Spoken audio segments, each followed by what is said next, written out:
Fala galera, professor Eduardo, seu professor de Química. Vamos nessa aula falar aqui das bases da estequiometria, que são as leis ponderais. Nessa aula falando então da lei de Lavoisier, também conhecida como lei da conservação das massas, tá?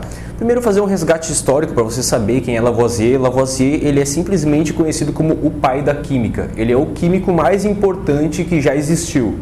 Ele inclusive foi o químico que batizou o elemento oxigênio, só para você ter mais ou menos uma noção da importância dele dentro da nossa ciência, tá certo? Feito esse resgate histórico, então vamos para, digamos assim, o que é a lei de Lavoisier? A lei de Lavoisier, ela simplesmente diz que a massa total dos reagentes ela vai ser igual à massa total dos produtos. O que isso significa, né? Você já deve ter ouvido falar, por exemplo, dessa frase, que na natureza nada se cria, nada se perde, tudo se transforma. Nós não temos criação de matéria e também não temos destruição de matéria. Então, no processo químico, tudo que eu usei de reagentes, eu vou ter de produtos. Bom, pensando então numa aplicação da lei de Lavoisier, tá? Eu tenho ali esquematizado que hidrogênio reage com carbono formando o metano, o gás metano. Tudo bem, mas onde eu quero chegar? Onde eu quero chegar é o seguinte, ó. Se eu tiver 2 gramas de hidrogênio reagindo completamente sem sobras, ok? Se eu tiver 2 gramas de hidrogênio reagindo com 6 gramas de carbono, eu obrigatoriamente terei 8 gramas de metano. Ou seja, a massa total de reagentes ela vai ser igual à massa de produtos. Se você tem isso bem claro na sua cabeça, isso ajuda muito a responder questões de estequiometria, você entender os princípios envolvidos dentro da estequiometria. Um outro exemplo, eu tenho aqui cálcio com oxigênio, que gera cal virgem, que é o óxido de cálcio.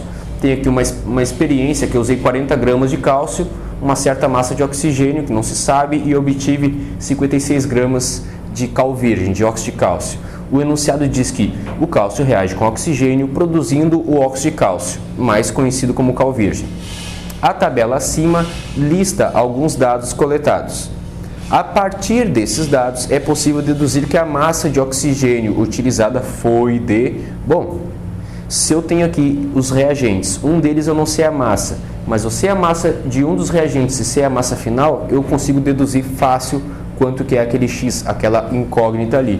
40 mais quanto para dar 56, você já deve ter percebido, já deve ter feito as contas mentalmente, pelo menos, e ter percebido que deve ser um 16. Isso é obrigatório. Não tem como ter aqui 14 gramas, por exemplo, porque 40 com 14 não tem como dar 56, vai dar 54. Então, a ideia é você perceber que tudo que tinha no início tem que ter no final. Agora um último exemplo, tá? Tem aqui o carbono no estado sólido reage com oxigênio no estado gasoso, dando origem a dióxido de carbono no estado gasoso. Tem aqui equacionado carbono com oxigênio gerando gás carbônico. E aí tem uma tabela aqui e o enunciado pede: determine os valores de x, y e z de modo que se aplique a lei de Lavoisier, ou seja, a lei de conservação das massas. Bom, se eu tenho uma massa inicial de carbono, que é um reagente, eu tenho uma massa inicial de oxigênio, que também é um reagente, e eu preciso saber a massa de gás carbônico que foi produzida, a soma das massas de reagentes vai ter que dar a massa desse produto aqui.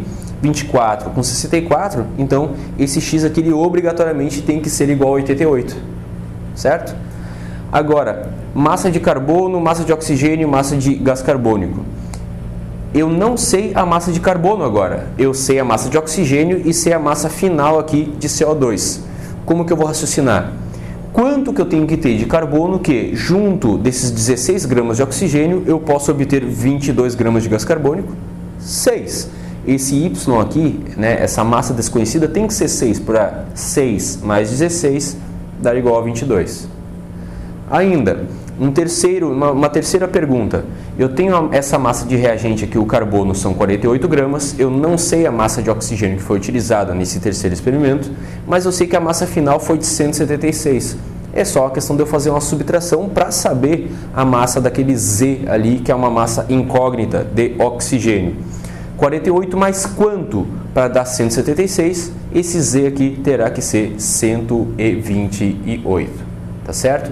Essa aplicação da lei de Lavoisier, ela é muito importante,